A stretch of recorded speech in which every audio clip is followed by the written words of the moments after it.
I'm really happy today to be conversing with two extremely eminent scientists.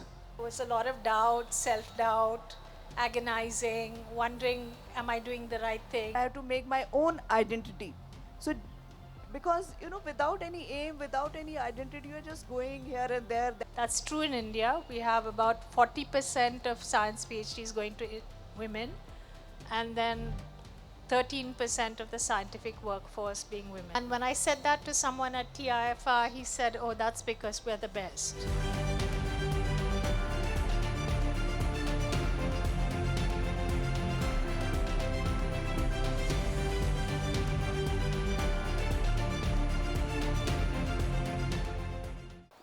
So, good morning to all of you.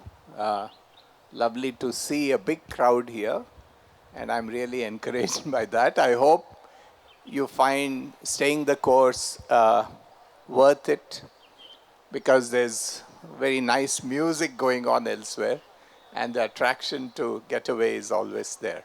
But let's see. I'm really happy today to be conversing with two extremely eminent scientists, administrators, builders of institutions who are women. So let me just say that in the discussion, when you think of women in science, naturally you tend to foreground women in science. But I'd like to, as far as possible, keep this as a discussion on achievers in science who are women.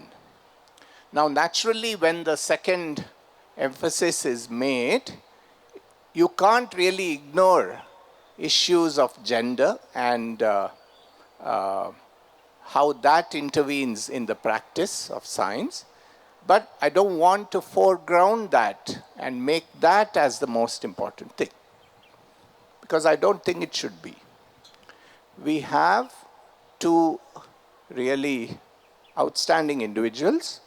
I know Shobhana Narasimhan from a long time. And Vandana ji I've just got to know, but I've heard of her from earlier times. So I think the first thing we really can start with is the question of why you took to science. And what we take to a certain subject for a variety of reasons. And it's interesting, everyone's story is different there. And Shobhana, I know that, you're from such an illustrious family. Shobhana's father, Professor Narasimhan, I would say is one of the greatest mathematicians that this country has produced, and a builder. He's the founder mathematician in a way, would that be right to say, of the TIFR, the Tata Institute of Fundamental Research in Bombay, hosts one of the best institutions for mathematical sciences anywhere in the world, and it's produced outstanding mathematicians. India can be very proud of that. So he started one of those institutions. Her mother is no less an achiever, a consumer rights activist, a Carnatic classical musician. So Shobhana grew up in a very privileged academic atmosphere. And I'd like you to talk about this and also tell us what brought you into science, what brought you into physics particularly, what led you to Harvard for your PhD. So, Shobhana, over to you. Thank you, Sharath. It's a pleasure to be here. So it's true, I grew up in an academic environment with a scientist father. I also grew up on the campus of TIFR, so every family had scientists in it, and it was an environment where people felt that science was almost the only worthwhile thing to do. But nevertheless, it was not clear to me from an early age that I would do science. I enjoyed science a lot. I especially liked mathematics. But I also enjoyed the arts and the humanities and fine art. And it wasn't clear to me which of these I would choose. And of course, in the way the Indian education system is, they kind of assume that if you have the marks, you do science.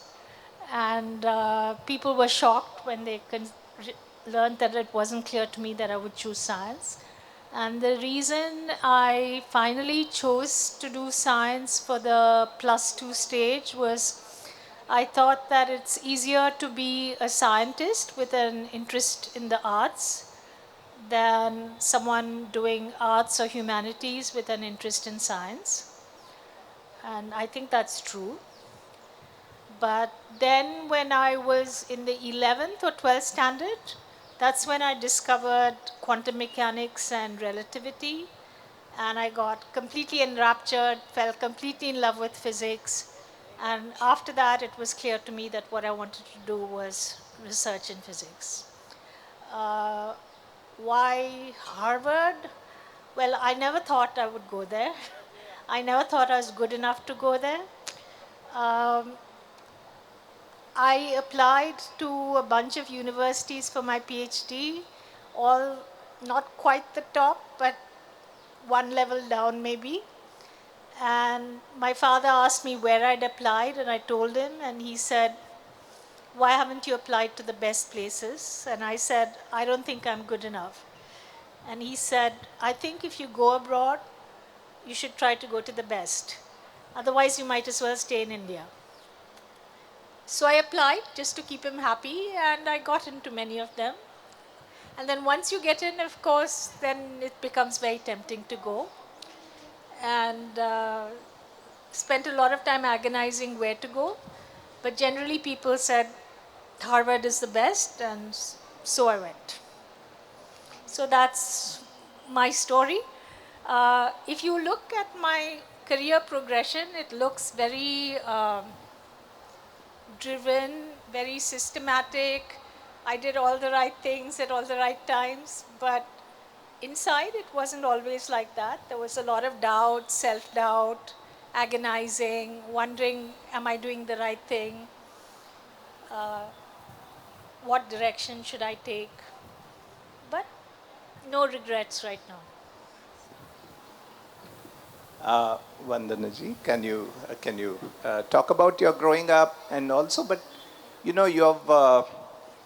you're a chemist by training, uh, outstanding credentials, Delhi University, one of the top places really to doing science, still remains really up there. Uh, but you're now provost of a infotech-based university. You've also been, you really traveled through the Manipal group history, building their institutions in several places. So, although you did study science and start off with a career in chemistry, you meandered or rather evolved into more into administrating scientific institutions. And so I'd like you to connect this with your growing up and what do you think led you to the path that you have embarked on today? Thank you. Is it working? Yeah. Thank you so much, Dr. Sharath. It's wonderful to be here today in front of the youth, who are looking forward for a great journey ahead. A very interesting topic which has been selected by the university. Not that I'm not challenging or I'm thinking that women are not given, the due recognition sometimes, but it is a time which has come here to recognize, identify, and to make the society more responsive towards women. So coming back to me, I was born and brought up in Delhi. My father was general manager, Hindustan Sector Limited. He graduated from Delhi College of Engineering long back. Then he did management from FMS Delhi, then went to various places like Kochi and other places. And we also used to go with him initially, but only till the time I reached age 5. My mother was a school teacher in Delhi administration. So I started my education from initially from government schools, because in my time most of the public schools were not very much, the recognized, or the availability of the public schools and the convent schools were also less. And even the girls' convent were also a little far off. And I belong to a North Indian society. I come from a Jat family, we call it, the Delhi Jat I am. Though I was married with a Haryanvi Jat, and he was in army. He retired from army background. So I grew up subsequently studying government schools, and 1 or 2 years probably in, for class 11th and 12th, I did go to some competitive examination on Pusa Road. That time, the Delhi College used to be there, who used to train for competitive examination. I used to go there because I was lucky enough that my parents were there, educated, and they could support me to explore something which I wanted to be, but not always it happens like that. And I wanted to become a doctor, but I could not.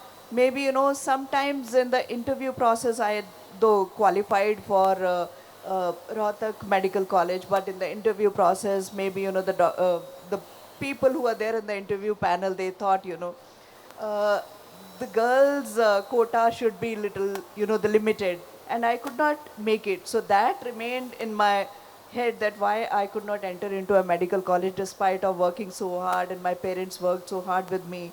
But then I, went back to Delhi University. Again, Delhi University, I completed my graduation without any aim. That time, during graduation time, I did my simple BSc with physics, chemistry, and zoology. I didn't think that I will be entering into a chemistry domain.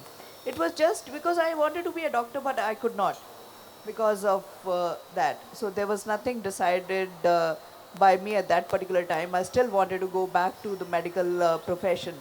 But then, sometimes then when I look at that, I felt that, why this thing is, that thing has happened. It had actually badly stuck into my head.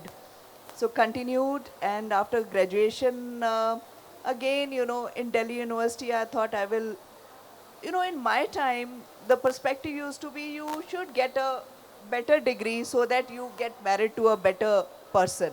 That used to be a trend in our society that time. So I thought, better than, going for something in arts or something, because in my time, arts and other, the disciplines were not given that much importance. Science was the major thing. Engineering, doctors, other science subjects. To give importance to myself, I entered into MSc in chemistry, completed my MSc. Then again, thought what to do. Then my parents started looking for a match. Again, the same old story. Then I thought, what has to be done? I wanted to do something different, but I did not, because my parents wanted me to get married. I did BA at that time, the normal graduation. I thought my husband is in army. When by the time I got married, I completed my MSc also. Then I did my B.Ed. I thought wherever he is going, I'll just go with him and teach in some schools or something. But I was not internally happy. The time, but my husband supported me. He told me that, you do what you want to be. You don't have to roam around with me in every place wherever I go. So initially, then again, given birth to my son, and then another son, and then, the family history continued. I continued teaching in some schools for 2, 3 years, but then I discontinued after that. I pursued my management. I did my management because that time I thought, let me just enter into some administrative kind of business. My father also started his after his retirement, a kind of company he set up with chemical consulting and other things. So I started working with him, did my MBA, and become one of the directors in his firm.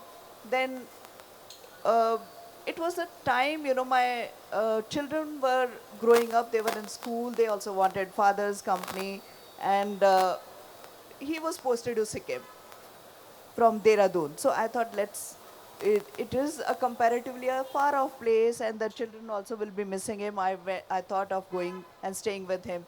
So that was a time, no, I thought I should go there, but when I reached there, I thought it is, a very isolated place. There was nothing much to do in a hilly terrain, lots of rains, and not much of which I could do. So I then started my journey with the Manipal group. I went to Mahe, Karnataka for some time. Then I moved back to Sikkim and continued staying in Sikkim for more than 17 years. My husband was posted out, but I continued because he also supported me, to tell you very honestly. He also supported me, but I was very firm. Now, this time, I have to make my future, I have to make my own identity. So, because, without any aim, without any identity, you're just going here and there. That was not there in my mind. So, I continued with Manipal Group because the working environment was happy. I was happy. More than 17 years, difficult terrain, rains and landslides and everything was happening, earthquake and all those kind of things were there. Children were there with me. More than 17 years I continued. I then moved out when I completed there as one tenure as a registrar. Then I was also accepted by the government because the Sikkim Manipal University was on PPP mode. So then the registrar used to come from the state, but they recognized me that, this is a person who can work and gel well with the government institutions and ways. So I was recognized. I continued on their behalf again with the Manipal group, and then I was transferred from Sikkim to Jaipur. Though they asked me, that organization, I have a great administration for them because the work environment was good. And then they asked me whether you would like to go to Jaipur. So I was transferred to Jaipur as a registrar. Again, a new institution set up. In Sikkim also, it was a new institution set up. 97 I went there, and 97 only 11 faculty members and around 100 students. So now after that, the distance education, other things came up. More than lakhs and lakhs of students with nursing, medical and everything started, and all regulations in place, policies framed, uh, streamlining the entire processes we did together.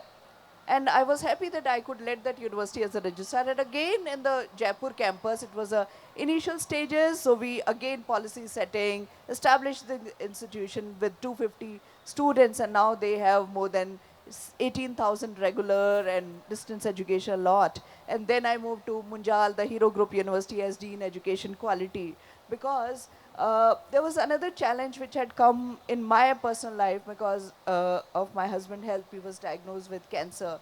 So I had to come out of Manipal group and move little, to support him and to be with the family and to take care of his health also. So I moved near Delhi.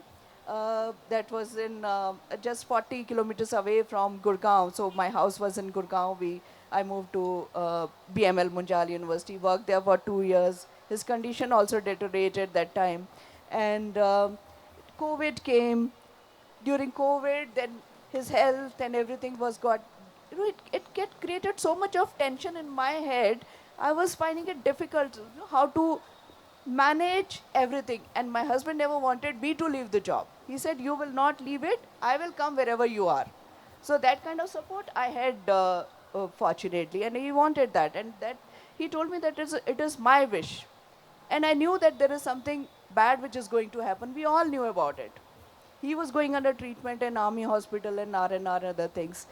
So during COVID time, again, luck would have it, he wanted to go to Dehradun because he was from IMA and other places, a lot of friends. So I joined DIT University again as a registrar there. But he could not come and stay with me. We lost him in COVID time only.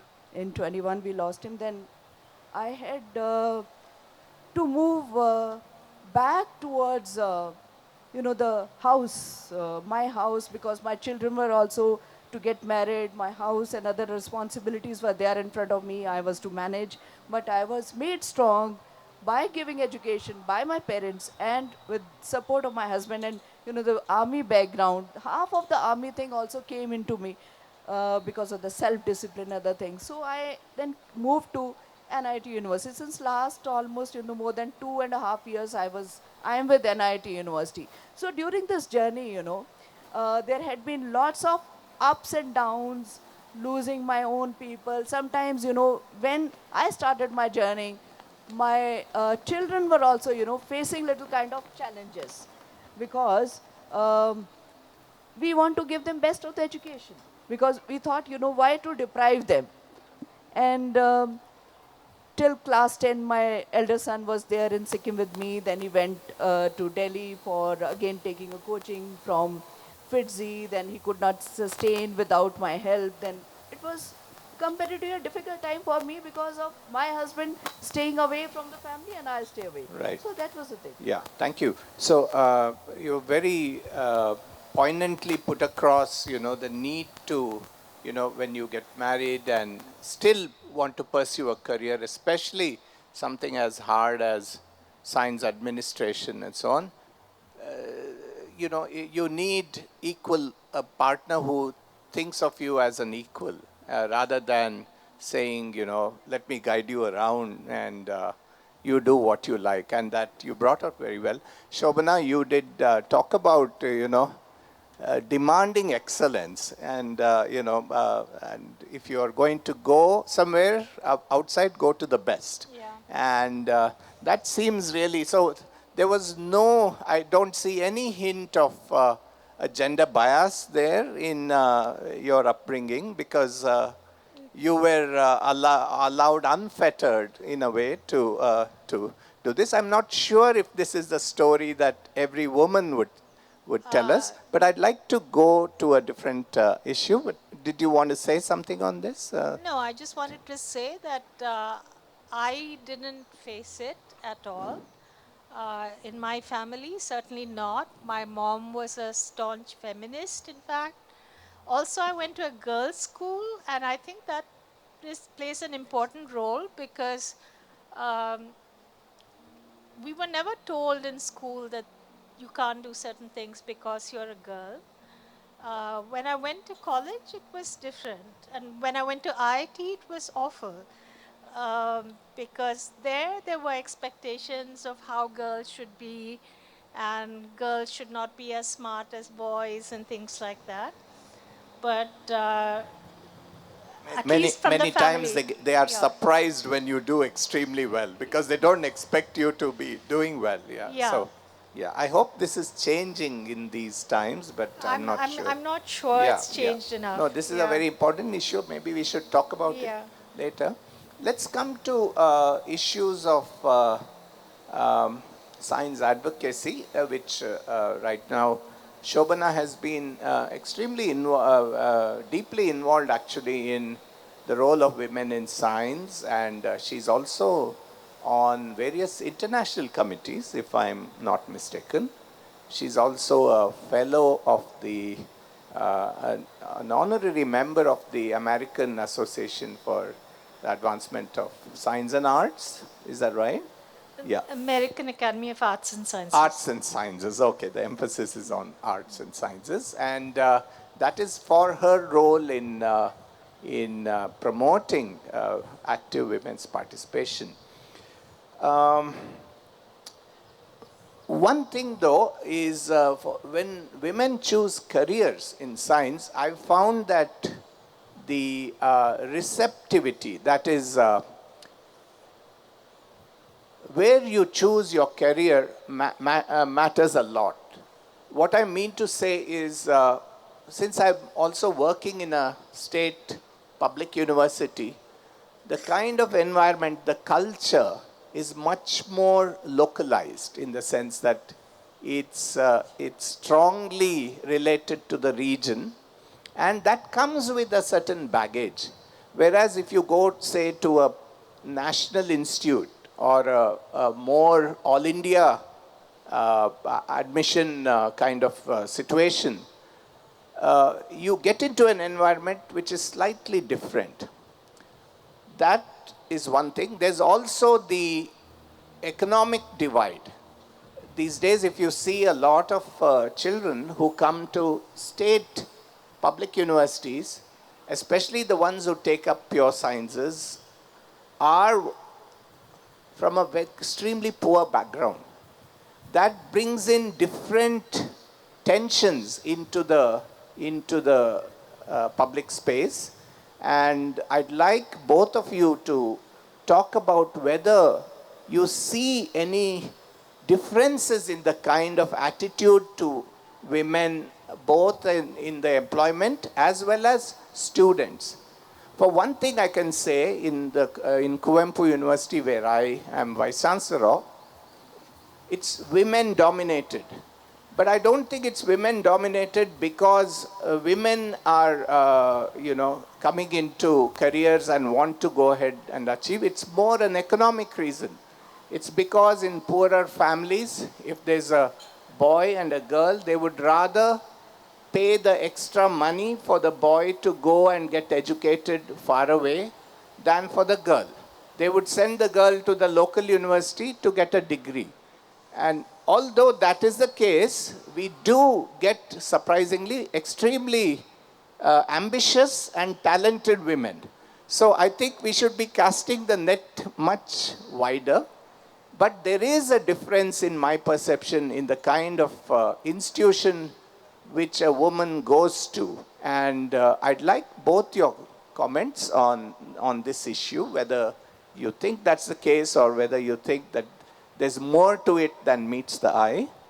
Shobhana, to you. Okay, thanks, Sharath. I think it's a complicated question. It's also complicated globally. I've been trying to look at global trends also in the participation of women in science, and I'm finding some very strange trends, which is if you look at the participation of women in science across the world, the poorest countries and the richest countries have very few women in science. And it's only the middle income countries that have a lot of women in science, which was exactly the opposite of what you see in the labor force as a whole. Also, Interesting, very and interesting. also in developing countries, the general trend seems to be in the economically stronger countries, they have low participation of women in science from the beginning. Whereas in the developing countries, we typically have a lot of women doing science almost up to the PhD level and then a huge drop. That's true in India. We have about 40% of science PhDs going to women, and then 13% of the scientific workforce being women. So a lot of women are dropping out after doing the PhD. So the patterns are different. Now about, uh, sort of the more elite central institutions versus the more regional institutions. I do not have that much experience of the regional institutions, but what I can say is that the elite institutions, I think, for the most part, are quite hostile environments for women. I do not think they are receptive to women. Uh, to give one example, I had tabulated the percentage of women in physics at different institutions across India. And I found that TIFR Bombay has the lowest percentage by far. And when I said that to someone at TIFR, he said, oh, that's because we're the best. And to me, this is shocking that someone can say that. So people do have all kinds of biases. People are not as open-minded and as liberal as we think.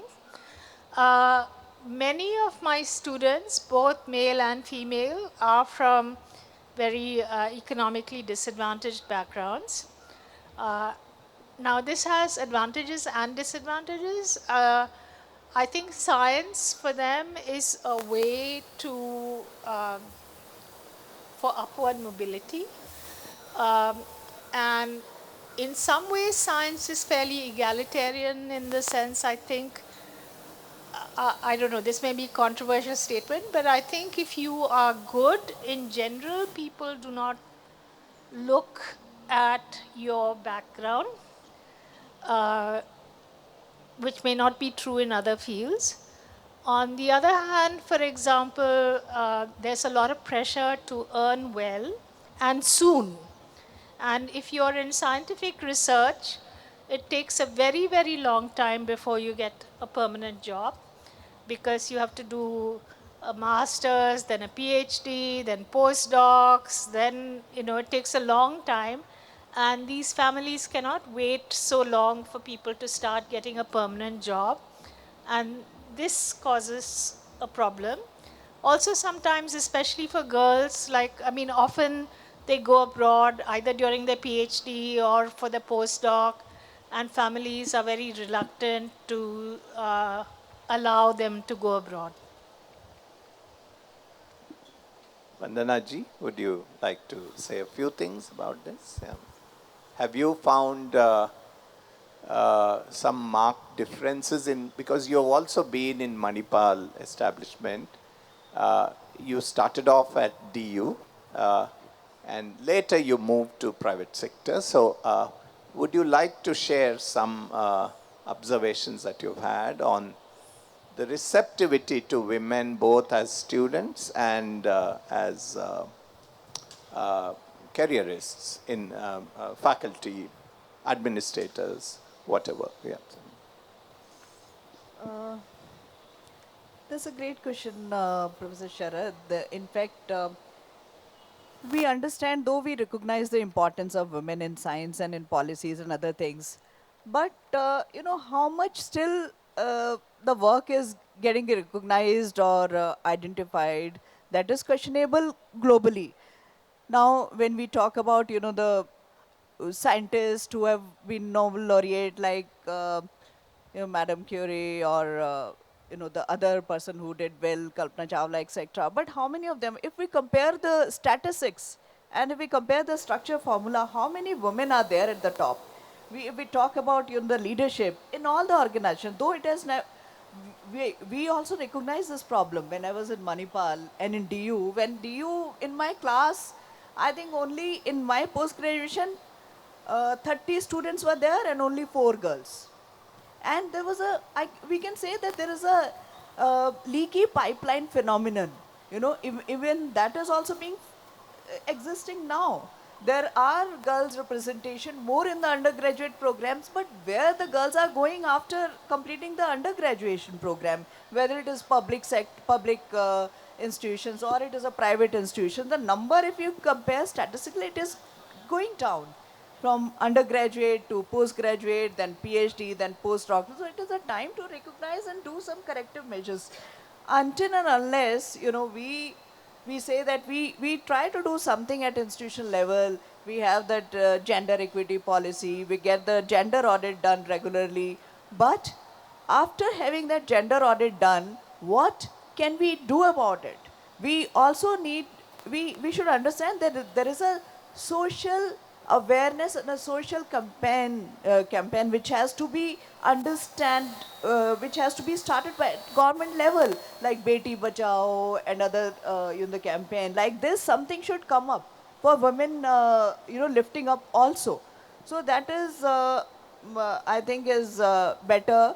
We say that there are policies in place. There were policies in place in Manipal and in my other institutions always. Like we ensured that since I was there in wherever, I used to ensure that women are not sidelined. They are given due importance.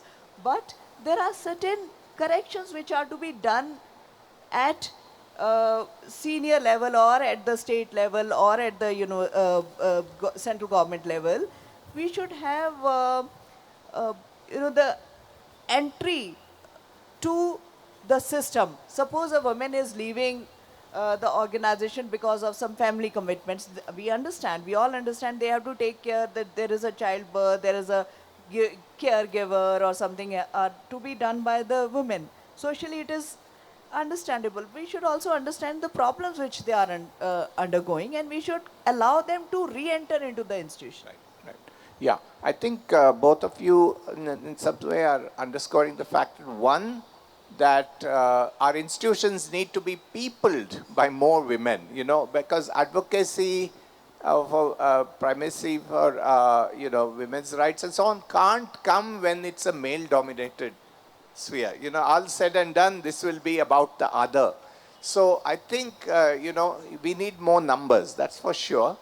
It's also interesting that Shobhana points out that the middle income countries have a lot more women in science, but then there's the leaky pipeline issue, and it doesn't really translate into career. Somewhere they fall by the wayside.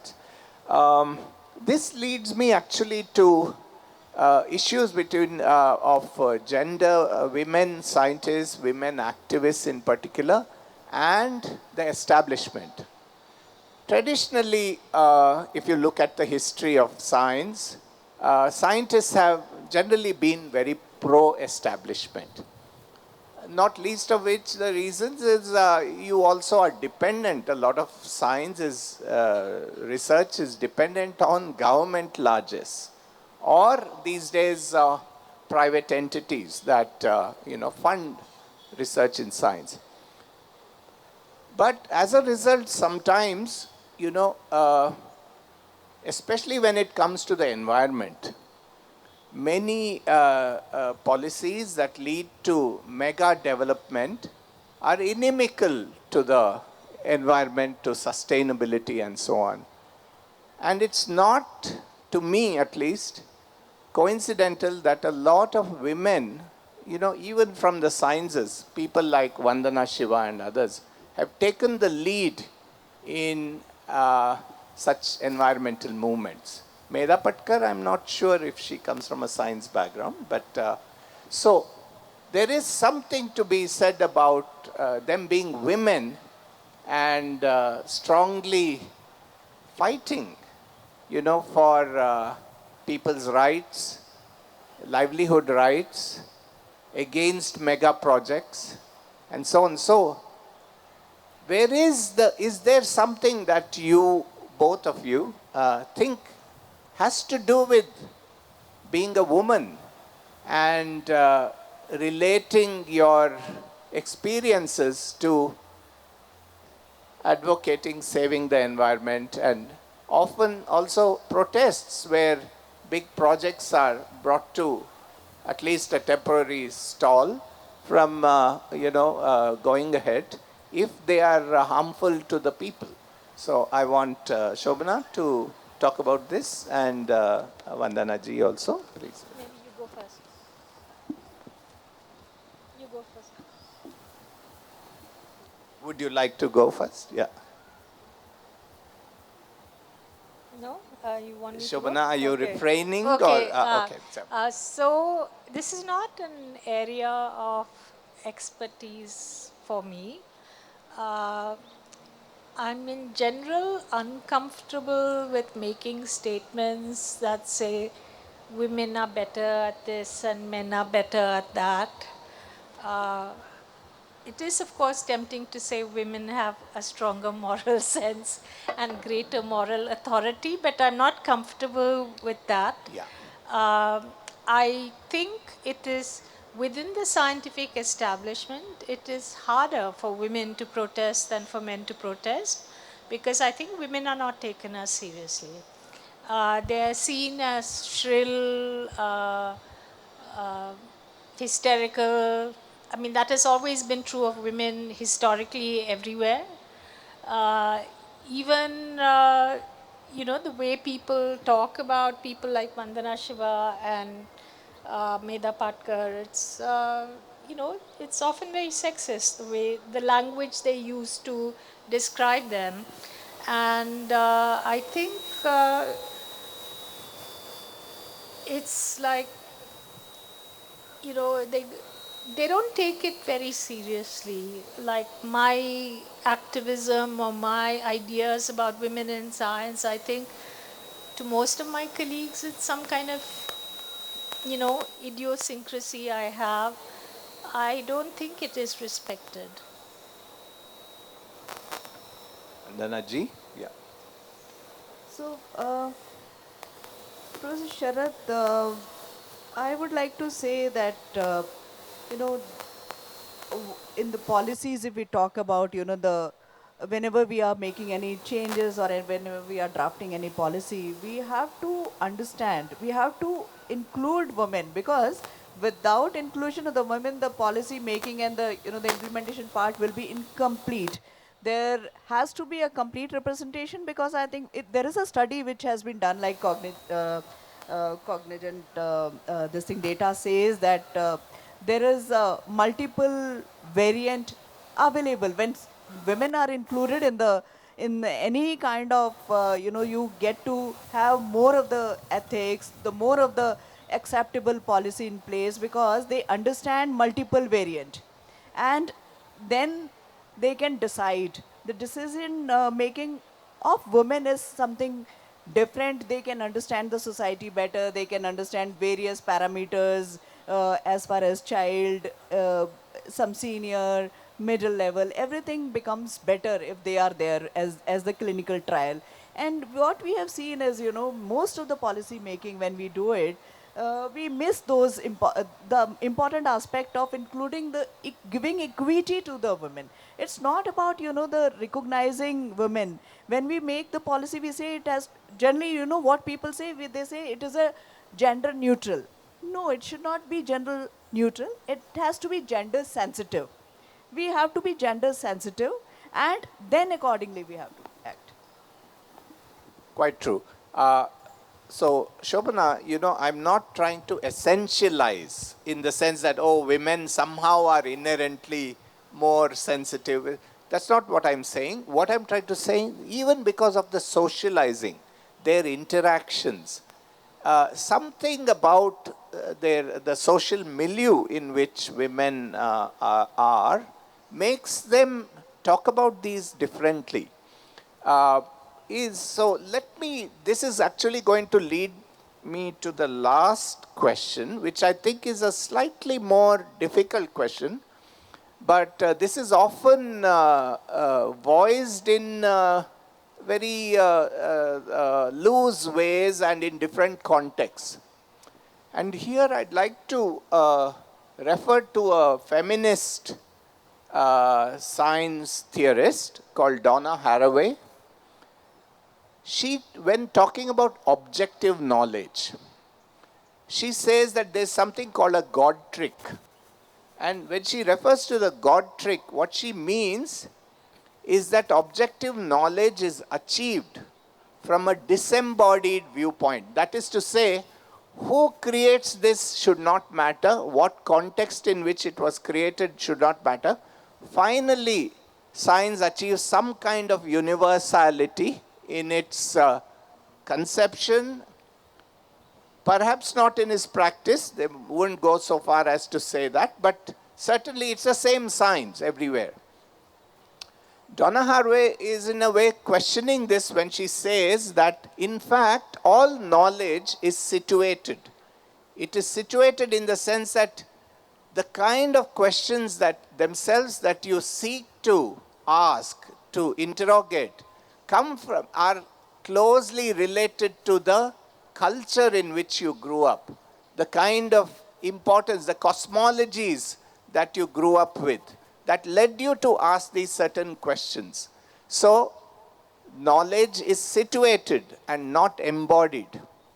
So, this would lead to a provocative question. Do you think that if the knowledge milieu of science was people with more women throughout history, would we be doing a different science? Shobhana? Okay, so Sharath, this is a very controversial topic which I've been discussing for decades with people, arguing with. So some people have the extreme viewpoint that all science is a social construct. I'm somewhere in between. First of all, I think definitely the culture of doing science, how science is done would change if we had more women doing science, uh, more diverse caste spectrum doing science, etc. Whether the science itself will change is a much harder question. My feeling is that for topics like biology, it would have much more of an impact than for topics like physics. Or even the social sciences, Yeah, social certainly. sciences, of course, Yeah, no yeah. question. But, but for example, it's well known in biology that most medicines have been developed by testing on men, or diseases that women suffer from more than men, like migraines, are relatively less studied. Uh, so definitely, if there had been more women studying these things, we would have different questions being asked. Uh, Whereas something like Newton's laws, I think, would be just Newton's laws. Mathematics, definitely, that's the extreme case, I think.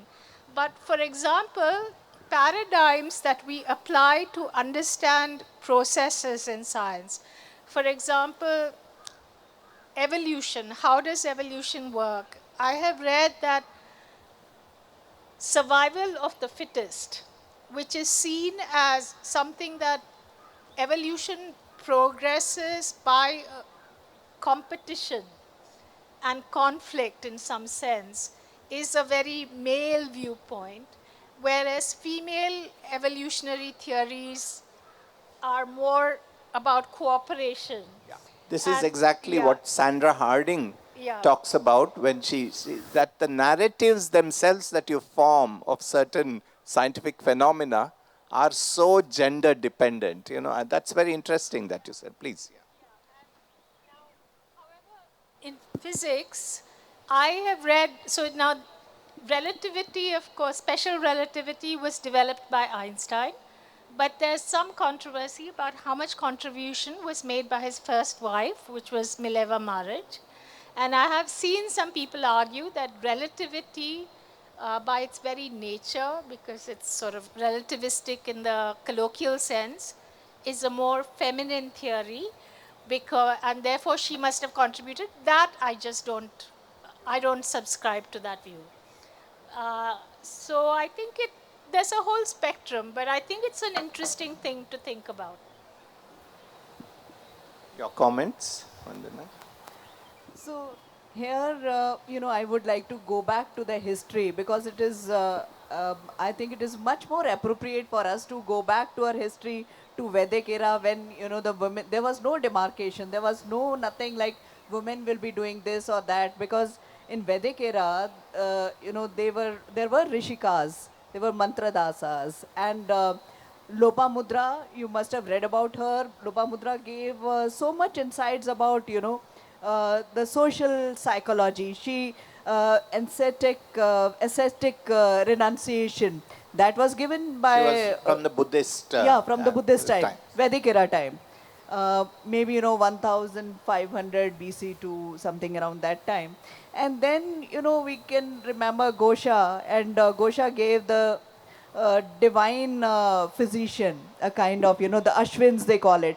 They not only just kept on going, say the hymns of somebody else, but they perceived it and they given it to us in a kind of history. Then Yami, she questioned Yama about creation of human being and other things. Sarama, another Rishika who did something in ethics. Gender equity was also given. Amala and Atri, they gave, the open the even the Ayurveda. Environment was related by the Rishikas that time, in Vedic era time. But the Sarama's work, we have to go back to the Vedic era and understand where and how it has come. There was nothing, we used to say there used to be Brahma Vadinis and uh, what you call sadhus, something, there used to be sadhvis, there used to be women who used to learn education throughout their life. And there used to be sadhvis who used to uh, study or get education till the time they get married, and then upnayana also used to be there for girls that time. That also vanished after some time. That had come because of some strict and complex rituals of the society gradually, from Vedic era to later stages, and then Gupta period and other things came in, where the monasteries came in, where girls representation was little less, and some other gurukuls where the girls representation was also less. Though there was some representation of girls, or the women were there in nuns or in lay women in some way, but it got vanished gradually. So that was not sudden, whatever has happened. It has become, the representation of the women in science has gradually come down. And effectively, if we talk about that, the Indian knowledge system has also become weak after that. So we also should include this in Indian knowledge system, why it has become weak, how can we improve it, and what best can be done about it. So there are a lot many things which should be there while reading the history, and we should go ahead for more and more women inclusiveness, equity, that we should talk about. Thank you. This is actually a very complicated question, but I am happy that each of you gave a different perspective to it, uh, which leaves the jury out in the open still about this. It's a hard question to answer. I don't know the format of this, but should we take questions from the audiences? So we'll throw it open now. You have a very, very unique opportunity of asking two very high achievers about their experiences and so on.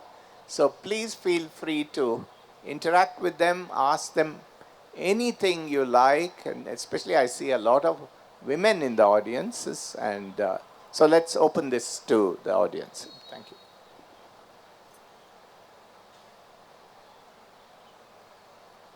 Maybe someone should pass a mic around. Yeah, you can take this.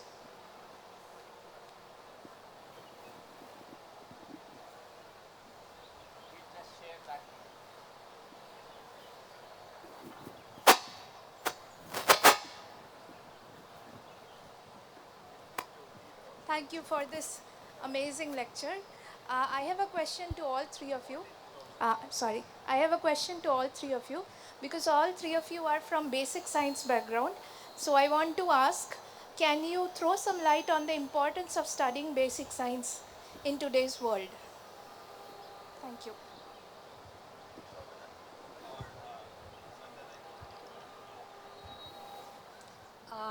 Well, of course, I'm biased because I'm a basic scientist, but I think it's very important to realize that most applications arise out of basic science. Like, I mean, just to take one example, our whole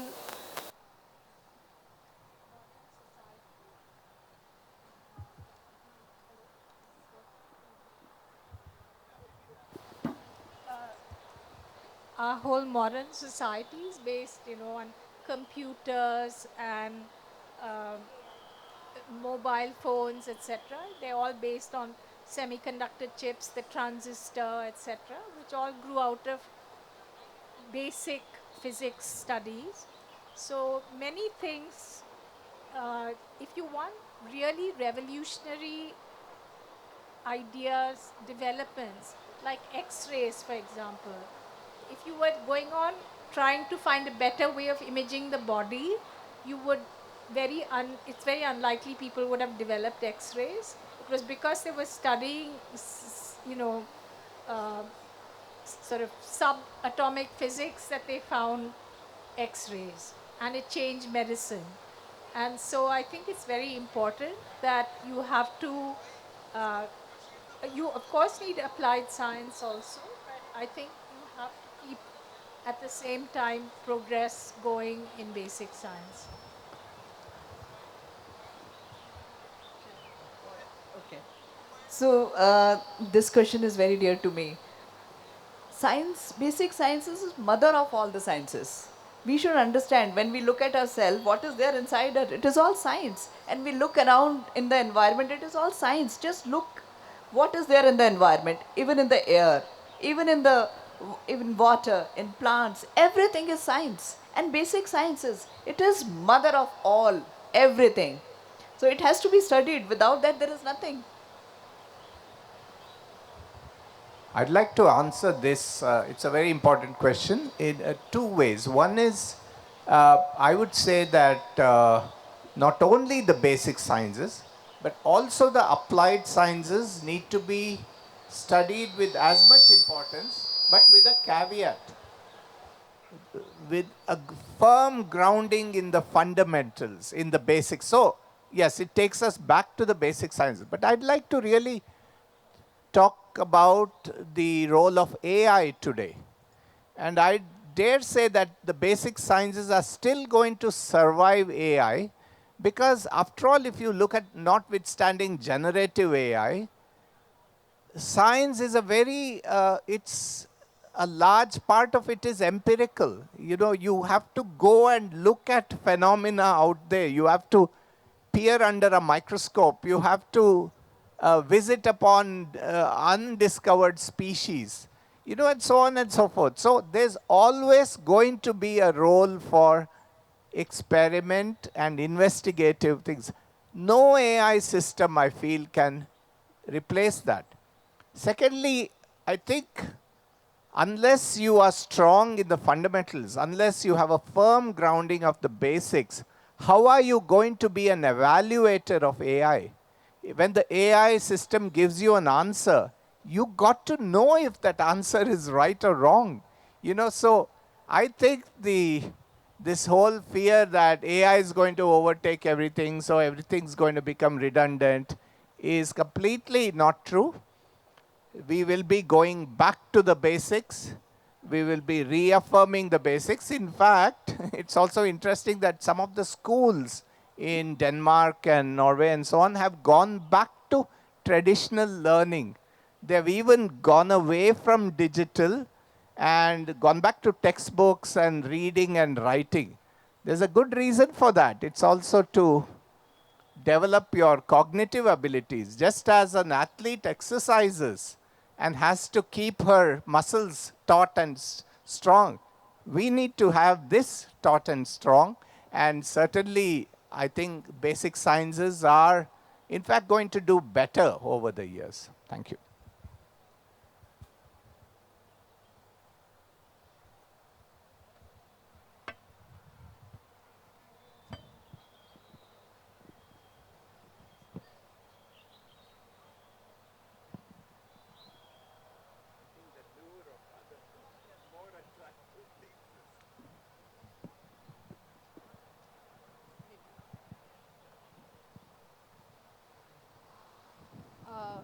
As early discussed, so how women can participate in research at the early age, you know that we have family and things to balance, and that is a crucial time where we have to invest much of our time in the research arena, and still managing both research and administration and home, how it can be done. What is your So interesting question, which is very generally it is asked by the faculty members in any of the institutions, women faculty members, because they have to manage so many fronts. There is a time which has come to map the KPI based on the something to give gender equity. Also understand that workload distribution when we talk about that so also has to be taken into consideration for equity, because there are many fronts which are to be managed by a woman. If we talk about patents, number of patents are more in the name of the male comparatively, that of course is there, but we have to make changes in the society. Yes, there are certain norms which are already changed, like for women, even the PhD number of years has been relaxed for 2 years. Even if somebody is conceived or giving a birth to a child, even the relaxation is given there, but that doesn't end there. We have to give a kind of lean period for the women, to allow them to re-enter into the profession, to give them the scope, or to understand and map and to recognize the potential in the women. There is a definitely a need, and there is something has been done already, but there are many things which has to be done at the central level, which I'm saying, socially we have to campaign a kind of thing that has to be now done, like anti-dowry, beti bachao, so women equity. KPI can also be mapped based on that. You can give more KPI to your other the roles which you are taking out. If you are not so good in research, you can take some. If you are taking some administrative assignment, your KPI can be mapped, and then your performance can be mapped accordingly. But if you are keen for research, but you are not able to publish or as much as compared to others because of your other responsibilities, that has to be done at the research agencies level. I think they have to do certain kind of different mechanism, different model has to be formed for citation index or other things for a woman. Yeah. Uh, Good afternoon, professors. I have a completely different kind of a question, but pertaining to research. India has been an innovative, like there are a lot of innovations which have come out from India. There are a lot of innovations which Indians are making, but most of those innovations in the recent times are coming from outside of India. Uh, we are trying to promote research, but then we kind of attach that research with some kind of a ranking or an accreditation. And then universities are forced to come out with output, research output, which may not necessarily be path breaking. So there is research that is happening, but it's not really going to a level where the global research community is. And I'm not saying this is true throughout, but this is generally that is true. What kind of policies do you think need to be promoted? Because research takes time. What kind of policies do you think need to be promoted which can help promote really good path-breaking research across universities in India?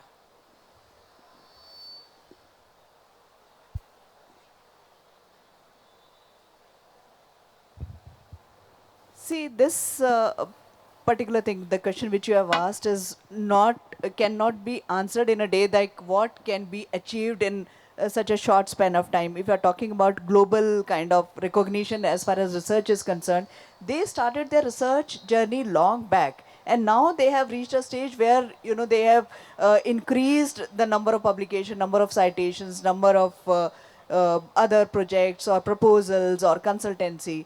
But in India also, the recognition for the research has taken into shape. There are many, many policies which even the institutions are not finding it time to implement.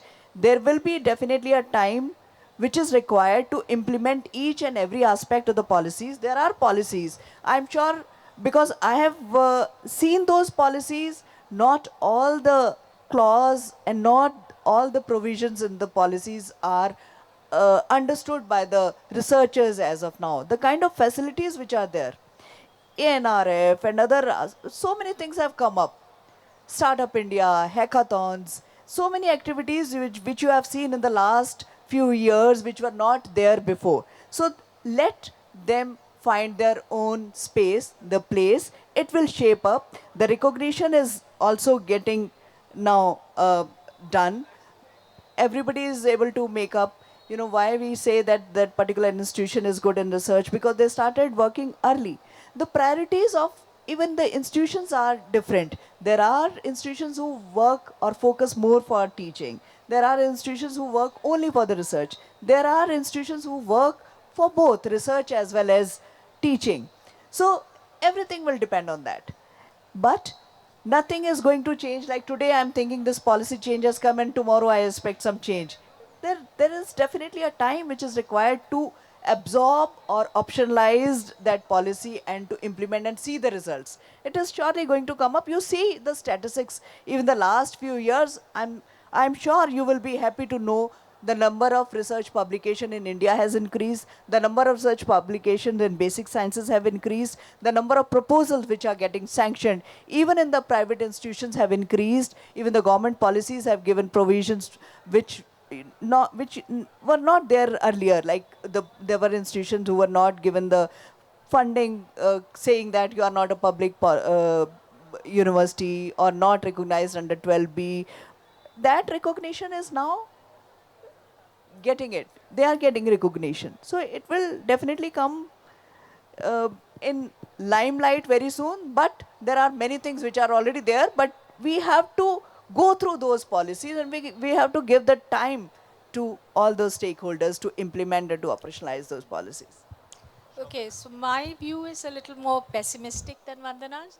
So I think, first of all, the first point you said is we don't make as many innovations as some other countries.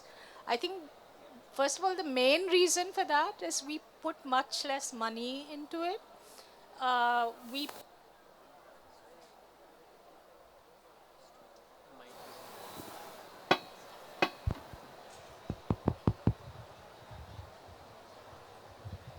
even as a percentage of GDP, we put much less than many other countries, and our GDP is low to start with.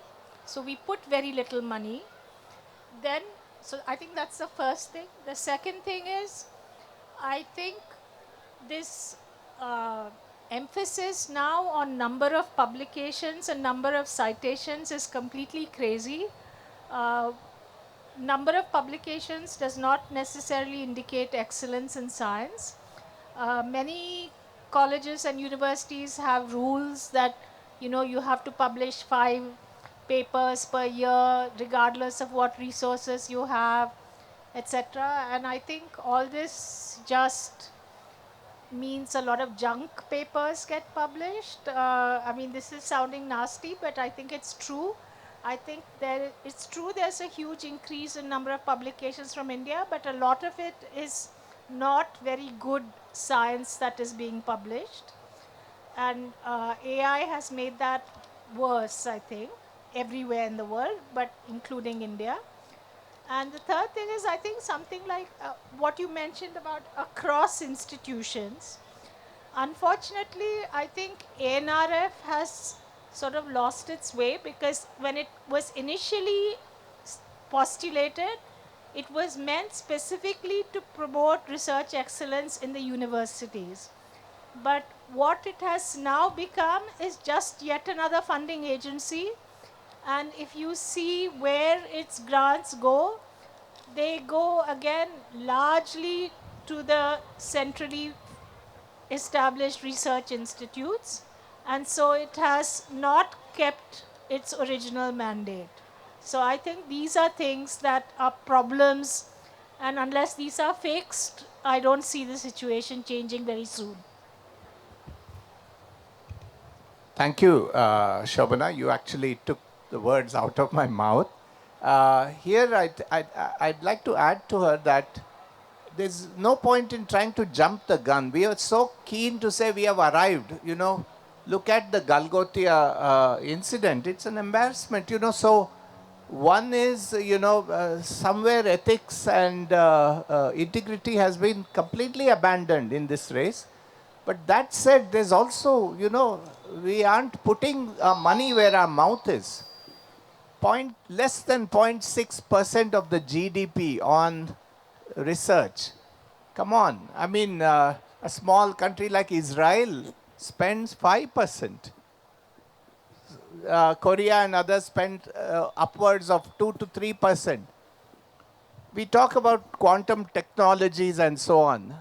The whole money on quantum technology over 5 years is less than Google's own funding to 3 universities in the US.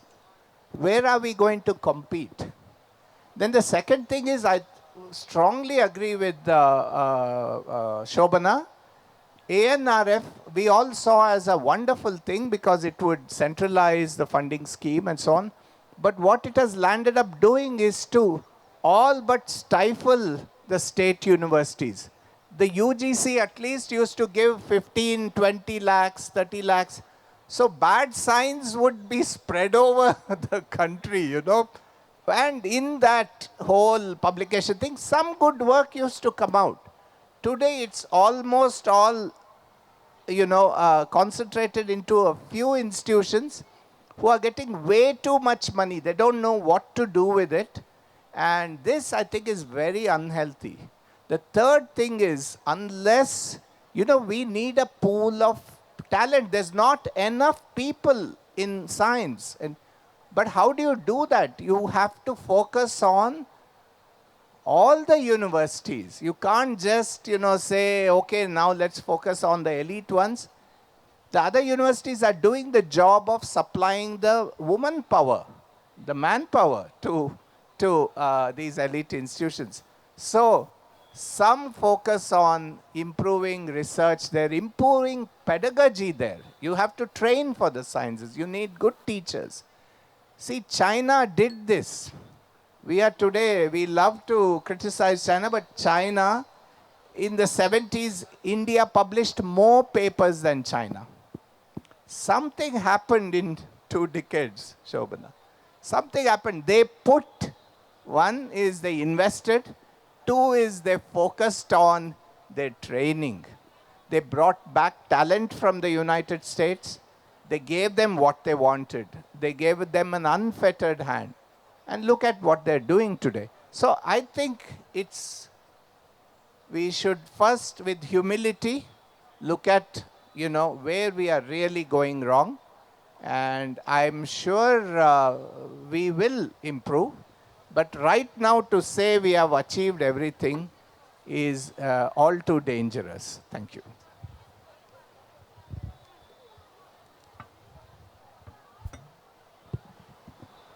My question is, um,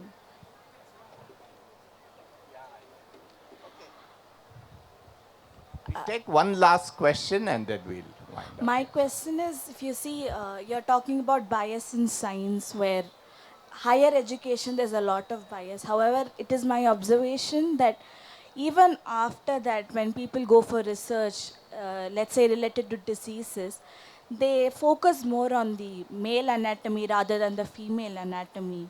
So the medicines that come out are more biased towards men than women. What is your take on that?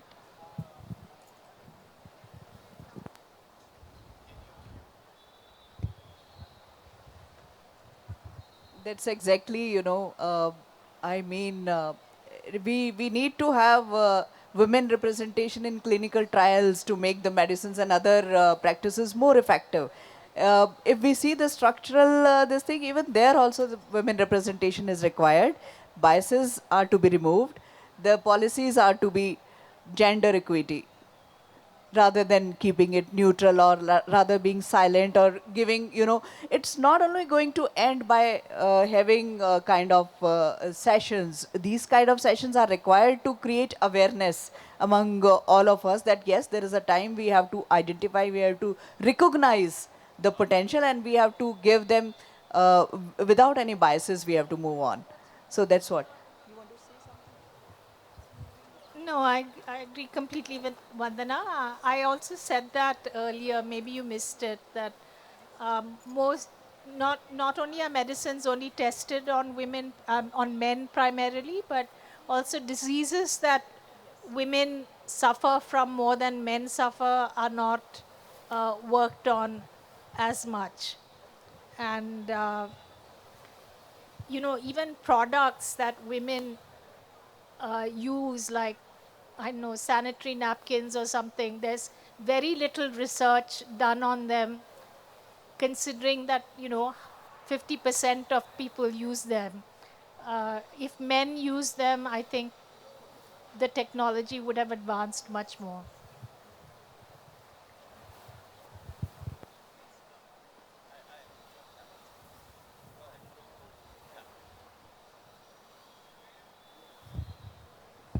So if there are no other questions, let's give a big applause to our distinguished speakers. And thank you very much for this very active participation.